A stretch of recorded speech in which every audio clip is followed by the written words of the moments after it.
Hello everyone and welcome to the YouTube channel of BeingACCA. This is Tushita Gupta, ACCA affiliate, and in this video we are solving the PM pre-June 2024 mock exam. So let me brief you a little bit about what the videos are going to look like. So I'm dividing the entire mock into a few parts. First video will cover the entire section A, which I will be doing in this very video. Then in the videos that follow this, there's going to be, so basically your section B has 3 OT case studies. So first video will be about the first case study, second about the second case study, and this is how we are going to follow. Similarly, for section C, you have 2 section C questions, so 1 video for each question. I'm breaking this down into smaller parts just so that it becomes easier to watch and also easier for you to navigate through. Whichever question you have a doubt in, you can quickly just open that and have your doubt sorted. So let us begin. I'm starting with section A. This is the very first question in front of you. The data pertaining to the production of electric scooter battery in EV company for the last 4 quarters were as follows. So these are the machine hours, these are the conversion costs. In any quarter, should production capacity utilized exceed 50%, an additional cost of $60,000 will be incurred for 2 additional maintenance services on the machineries. The full capacity of the existing production facility in a quarter is 60,000 machine hours. Using the high-low method, what is the estimated conversion cost for the next quarter if the production capacity to be utilized is estimated to be 35,000 machine hours? So basically your full capacity of the existing facility is 60,000 machine hours, and for the next quarter you're using 35,000. Basically, whenever your production capacity exceeds 50%, that means 30,000. If the machine hours go above 30,000, you have an additional 60,000 cost, which is incurred on additional services. So without any further ado, let's get started. I have a small Excel book available here just so that I'm able to show you the calculations while I work it out. So let me have it over here itself. All right. So the first thing, we are supposed to use the high-low method over here.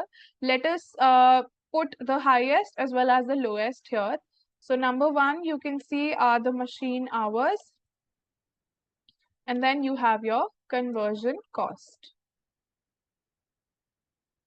So the highest number of machine hours, which I can see from here, happens to be 42,000. And the conversion costs over here are 3085. 000, and if you see your lowest number of machine hours, they happen to be 12,000, where your costs are 925.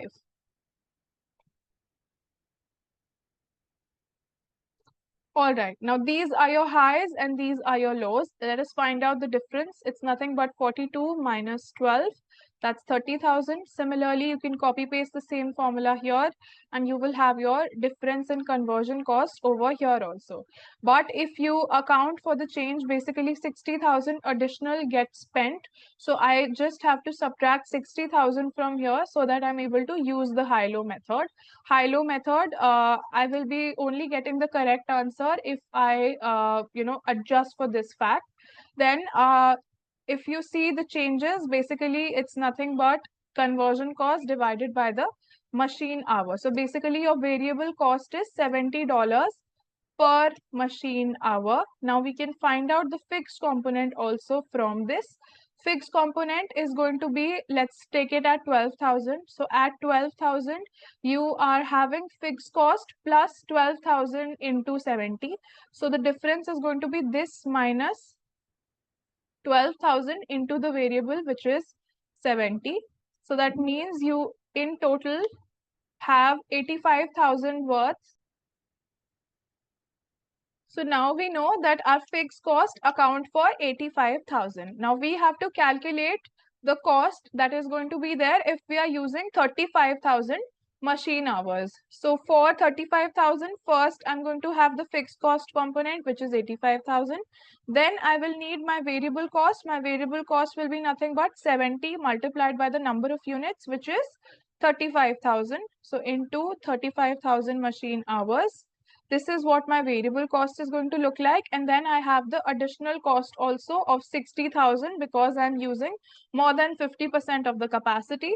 So I will just sum this over here and I have my final answer, which is 2595,000. So I will just enter this over here, 2595,000. So this is my answer. Moving to the next question. Big data includes content created by all users on social medias that can be ranged from videos, photos, blogs to many more forms of appearance. Which of the following characteristics of big data are best reflected by the statement? So basically, if you see, you're seeing the different variety of data. It's videos, it's photos, it's blogs, it's other forms of appearance.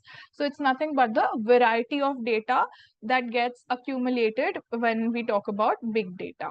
Moving ahead. Rex Company is a star-rated hotel operator. The management accountant plans to adopt the building block model by Fitzgerald and Moon for the performance management. Which of the following key performance indicators is a measurement for resource utilization? So basically, if you see about the resource utilization, primarily would be the number of rooms that they have, the staff that gets properly utilized. These are all the resources of the hotel. So let us go one by one. Average room occupancy rate, this could be your potential answer. Average guest rating. Guest rating has nothing to do with your resource utilization. Guest rating on value for money, again, this option indicates rather the satisfaction and not the resource utilization. And daily room rate, this is something, the room price, basically you're having a look at the relationship between your input and outcome. So this is also not something which would be classed under resource utilization. Moving ahead. Ace Company is a large conglomerate with 3 divisions, A, B, and C. Both A and B are a profit center, while C is an investment center. Accountant is designing a suitable key performance indicator for each of these divisions. So which of the following KPIs will be most appropriate for assessing the manager's performance in division A and B? So be careful, you only want to see the performance of managers of division A and B. So let's see what will be more appropriate over here. Let us go by the options one by one. Return on investment with consideration of all controllable costs and traceable costs. So that would be more appropriate for your cost centers rather than profit centers. Return on investment with consideration of controllable costs, again, not really. Then profit margin with consideration of all controllable and traceable costs. Traceable costs basically are the ones which can be directly attributed to the division, but it may or may not be under the control of that specific manager. So you should rather be looking at the profit margins with consideration of all controllable costs. Everything which the managers are able to control by them, profit margins should be taken a look at from that perspective. When you talk about investment centers, return on investment would be the factor that you talk about investment factors. And when it comes to profit centers, you will talk about the profit margins. Moving ahead to the next question. YB company specializes in in assembling central processing units, which is CPU, for a desktop computer in accordance to the customer's request. There is a request for quotation of a special order for a batch of CPU.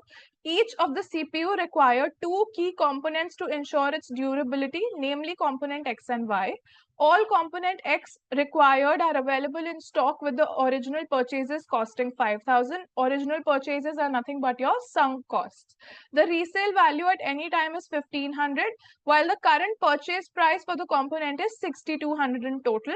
Component X is often used in many other orders by the customers. So basically, if you have a look at the requirement, which option shows the relevant cost? So for both the components X and Y, you're supposed to show what is going to be the relevant cost. Now, whenever something is being used frequently by the business, talking about component X first, it is frequently used in other customers' orders also. So this company is not going to resell it because it is under the regular use. So resale value is not relevant over here. Now taking for the taking order for this, taking these components for this order means you will not be able to do it on the other orders. So basically you will consider over here the purchase price to be relevant. There are three costs which are available. Number one, 5,000. This is not your answer because this is a sunk cost. Like I told you, resale value is also not relevant because this is in the regular use of business, so business will not resell it. So the only thing that you're left with, even through elimination, you will reach to 6,200. Either option 1 is your answer or option 2 is your answer. Let's look at component Y now. As for component Y, such component contains some chemical that may cause allergic issue if not properly handled. It is not commonly requested in other customer orders. Part of the component Y required are available in stock from the leftover with an original cost of 4,800. Again, this is your sunk cost over here. Now let us move ahead. Disposal of such component is expected with a handling cost of $2,000. Remaining component that may be required to purchase will have a cost of $5,600. So firstly, this entire 5,600 is relevant because you have to purchase this specifically for this project. Now, this cost over here is irrelevant because this is the sunk cost. Now we are left with this 2,000. Now, if this company, our company over here, YB company, does not use this component for this one, we will actually have to throw it away at a cost of 2,000. So if we actually use it over here, we are saving on $2,000. So when you calculate the relevant cost for your component Y, you're essentially going to have, firstly, you will consider an outflow. Outflow will be of the $5,600 that you have to spend. Secondly, you will have an inflow, the cost which you are actually saving. So it's rather saving. So if you're saving 2,000, this will be a positive figure. This will be a negative figure. So you just have to net them together. You net them together to have your relevant cost for entire component Y, which is $3,600. So option 1 is your answer. Moving ahead to the next one, indicate by clicking on the relevant boxes in the table below what is the performance that is measured by the following KPIs that is currently adopted by a government hospital. So if you see patient to doctor ratio, you're essentially seeing how efficient your doctors are. Each doctor, how many patients is he able to treat? So this will talk about efficiency. Readmission rate of patient basically means how effectively your doctors are able to give the treatment to the patients that come in the hospital. So this will reflect their effectiveness. If the patients do not have to come again and again to get admitted, that means the doctors have done an effective job. They have treated them well. So this represents effectiveness over here. Moving to question number 7, which of the following information systems will enable a more efficient flow of information such as procurement, human resource, production, finance, and others across all departments and functions in a multinational food processing company? So over here, you're talking about procurement, human resource, production, finance. So basically, this will be nothing but an enterprise resource planning systems. Everything like human resources, production, finance, all of this falls under your ERP systems. Moving ahead to the next one. RT company is redesigning one of its signature products, product R, to better meet the market expectation. The existing actual cost per unit before redesigning was $1,700.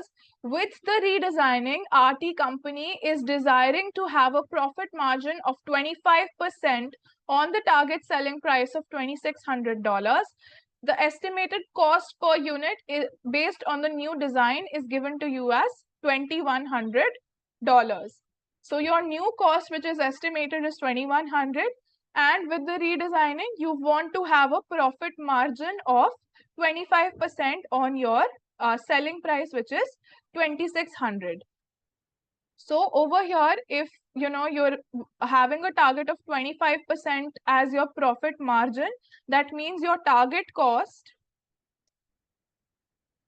is nothing but the 75% of selling price. 75% multiplied by 2600 is your target cost. This is what you are targeting.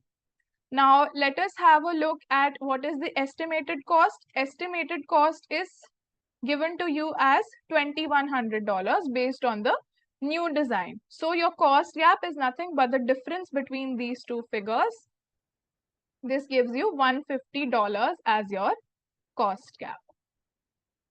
The older cost, the existing cost is not relevant because that was before redesigning. You will always compare it with the new design, whatever you're targeting and whatever the estimated cost is. That is how you will find out your cost gap. Moving ahead, PY company operates a labor-intensive pewter manufacturing business with learning effect shown among the workers. The management accountant has furnished part of the production information on a new pewter product that launched last month. Cumulative output is given to you and cumulative hours are also given to you. You have to find out what is the value of X closest to. So all of the information is available except for this X which has been left blank. You need to find out what will be the value of X over here. So basically, you know that the cumulative average hours for 3 units is something that you need to find out. That is going to be equal to, firstly, the number of hours that first unit took multiplied by 3 raised to the power of logarithm of, what is your growth, what is your learning rate over here. And then you will divide that by log of 2. I think we have the formula over here as well.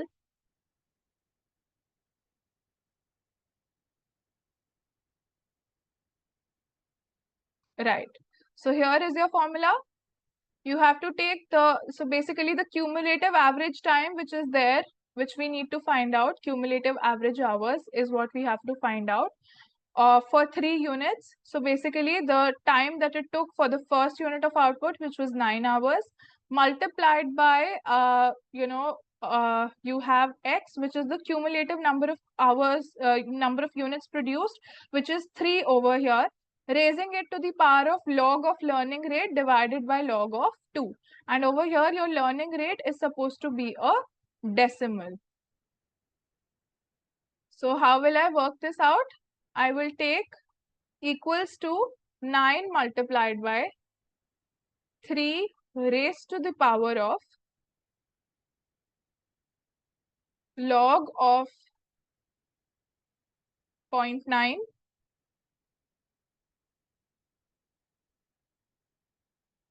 divided by,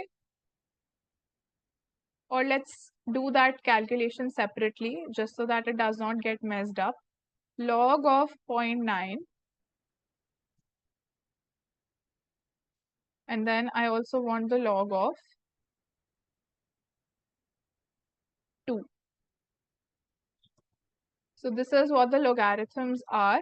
I divide them and I have whatever I need to raise it to the power of. So 9 multiplied by 3 raised to the power of this value over here. This is my answer, 7.615 hours. Now this is the cumulative average. If I just multiply this by the 3 units which I have produced, so multiplied by 3 gives me 22.85 hours. So these are what my cumulative hours are going to look like. Moving ahead to question number 10 now, which of the following circumstances best demonstrate the main reason that require planning and operational variance analysis for a manufacturing business?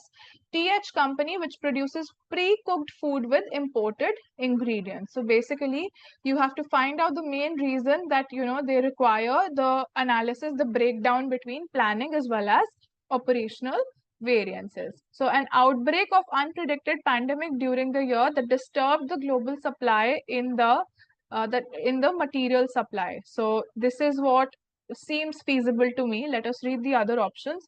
Number one, why will it be feasible? Why do I think this is the answer? Is because if your material supply has become unpredictable, the pandemic has made this supply disruption. So what will happen is your standard material prices which you have taken will become out of date because there has been an unpredictable change over there. So there will be a need for you to actually revise those standards, and planning and operational variances are going to help you do exactly that. They will give you the variance that was there due to planning and the variance that was actually there because of poor or good operations. So this is why I think this should be the answer. Let's move to the three remaining options also. TH company operates in a highly regulated market with strong protectionism measures adopted by the government. So highly regulated market basically supports that there's not going to be much of a change in the prices. So you don't really need planning and operational variances. So this gets eliminated. Option 3 says a recent enforcement of new minimum wage act before TH company has finalized its budget.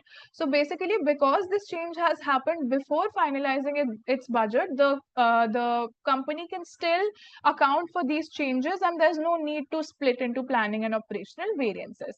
So this also gets eliminated. Moving to option 4, TH company appointed a new management accountant to replace the existing management accountant who have been working with the company since its inception before the company has finalized its budget. Again, because the change has happened before budgets have been finalized, they can still make for any adjustments and does not require the breakdown of planning and operational variances. Moving ahead, ZB Company is a wholesaler for ranges of umbrellas. These umbrellas were supplied by a foreign supplier. With the consideration on the delivery lead time and shipping cost, ZB Company only placed one order in advance for meeting the sales of umbrella for the coming season. There are only two ordering sizes that are considered: large order, small order, which much depend on the local weather condition throughout the season. So the following information has been given to you with relation to the past record of profit according to the season that the weather condition that has been. So if it's been a dry order, a dry weather, then 30% probability. If you order large, then this is the profit. If you order small, this is the profit. If it is raining and 70% is the probability of that happening, then you will, if you order large, then this is the probability. If you order small, this is the profit that you're going to make. Now, a private meteorology advisory firm is offering a guaranteed weather forecast for a fee to all of its clients based on the above information. What is the maximum fees that ZB company should pay for such a service? So basically, the benefit that they will be getting because of having perfect information is the maximum that they will be ready to pay. If my benefit is exceeding my cost, then it will no longer be worthwhile for me. So let us see what is going to be the benefit over here. Let's see how much is my expected value with perfect information. So if I have the very perfect information, how much am I going to earn? Let's see. If I have the perfect information, then there's a 30% probability of weather being dry. So instead of going for large, I know when I order large, I'll make a loss of 10,000. But when I order small, I'll have a profit of 23,000. So with perfect information, my profits are going to look like 30% multiplied by 23,000. Plus, I would also know if it is raining, then it is more beneficial for me to go for the large order. So this will be 0.7 multiplied by 83,000. So this is what my profits are going to look like if I have the perfect information, guaranteed weather forecast with me. Now let's see what is my expected value without perfect information. So if I do not have perfect information, my expected value, let us try to find out what will be that. So let us see what is preferred by this company. With the consideration, okay, umbrella, there are only two sizes that are considered, which much depend on the weather. All right. So over here, let me assume that I prefer taking the large order. So what will I do? If I order large, 30% is the probability that I will have a loss of 10,000. Plus, if I again order large when it comes to the 70% probability, then I will have a profit of 83,000.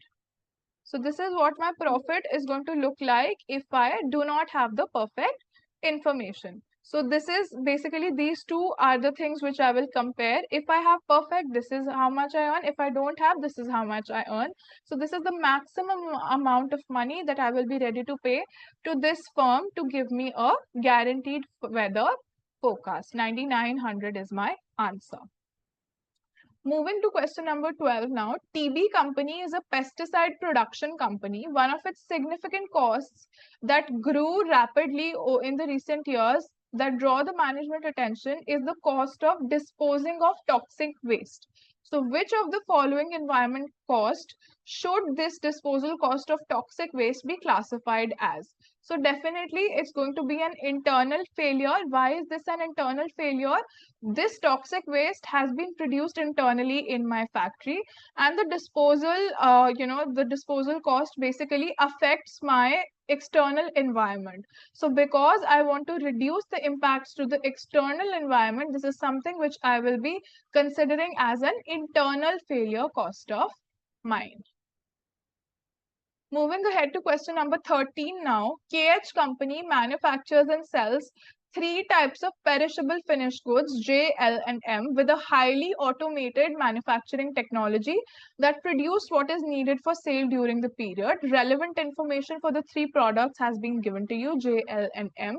The maximum machine hours in the period which are available is 80,000. There's a minimum order for product M, 6,000 units, which have been agreed with the customer. Based on the throughput accounting principle, which option shows the optimum production plan for the three products? So basically, this is all of the information. You have the maximum machine hours. This is acting as your bottleneck, and you have to find out, what is going to be the best production quantity, and there's a minimum order for 6,000 units of product M, which we absolutely have to produce no matter what happens. So let us calculate for all of the three products. Let's do it for J, L, and M. So the first thing that we will consider, my selling price is 55. Firstly, I will find out the throughput accounting contribution, which is nothing but my sales price minus my direct material cost. So I will find out my throughput. So my throughput over here is 55 minus 15. For the next one, it is 41 minus 13. And for the product M, it is 62 minus 24. So this is what my throughputs look like for all three of the products which I have over here. Now let us see how many are the machine hours, because machine hours are my bottleneck. I will derive the ranking from here itself. So let me put the machine hours 4, 2, and 5 per unit. So if I just divide this over here, I will find out how much contribution am I making per throughput per hour on the bottleneck. So similarly, this can be copy pasted to the remainder cells also. So the highest contribution is actually given to me by product L, then by J, and then by M. So these are the throughputs that I'm getting per hour of the bottleneck. So the maximum ranking has been given to L, then I will produce J, and then I will produce M. So to fulfill my profit maximization motive, I will let me do it for product M. M, I am producing 6,000 units. So for producing 6,000, I will be needing 5 hours. So 30,000 hours have gone away, first of all, towards the production of my product M. Now I'm left with 50,000 more hours. Let me see. Firstly, I need to produce L. L was my top priority. The maximum demand of L is 8,000 units. I will be able to produce 8,000 units in 2 hours each. So 16,000 units. Now I am using 46,000 and my total capacity is 80,000. Let me see how many hours am I left with. 80,000 minus this and minus this. So this is what I have used so far, and I'm left with 34,000 hours more. Let me see how many units of my second ranking will I be able to produce. My second ranking was J, and for J, I have a maximum demand of 9,000 units. So 9,000 units will probably take me 4 machine hours every unit, so 36. Now I'm left with 34, but this takes 36. So how many units will I actually be able to produce will be given to me by equals to 34,000 divided by the number of hours that it takes. So I will be able to only produce 8,500 units over here. So let me see which option gives me the correct answer. For product J, I have 8,500. For product, so 8,500 I only see in option 2 over here, where product L I want 8,000 and product M I want 6,000. So this is exactly what I've calculated. Option 2 over here is my answer. Moving ahead to the second last question for this section that we have. Which of the following items of cost should not be included in determining the minimum transfer price of goods supplied by one division to another division within a group of company? So let us see. Opportunity cost per unit who operate at the maximum capacity definitely should be taken. Fixed overhead allocated per unit of the supplying division. So this is something which can be ignored because fixed costs they will be paying regardless whether they transfer or not. So this is something which they can possibly ignore. This is something which is an accounting cost rather than an actually real cash flow. So this should not be included in determining the minimum transfer price. Now, direct material cost of the supplying division, this is a very relevant cost. This cannot be ignored. Specific fixed cost to be incurred again is a relevant cost and hence should not be ignored. Moving to the last question that we have for this section, which of the following organizations would zero-based budgeting be best to use as its planning system? Let us go one by one. Public high school with allocated budget from the government. All right. Private high school with fees charged, you do not need that over here. Private sector organization that operates in a stable market, you don't really need. Then public listed entity in construction industry, again, all of the three options that you have over here are profit seeking organizations. ZBB actually benefits, it creates the opportunities to control costs for this public high school, which has a fixed budget that the government will be giving itself. Even though these three companies also have, will be benefited if they use ZBB for controlling their costs. But unlike the public high school, they may not have controlling cost as their top priority.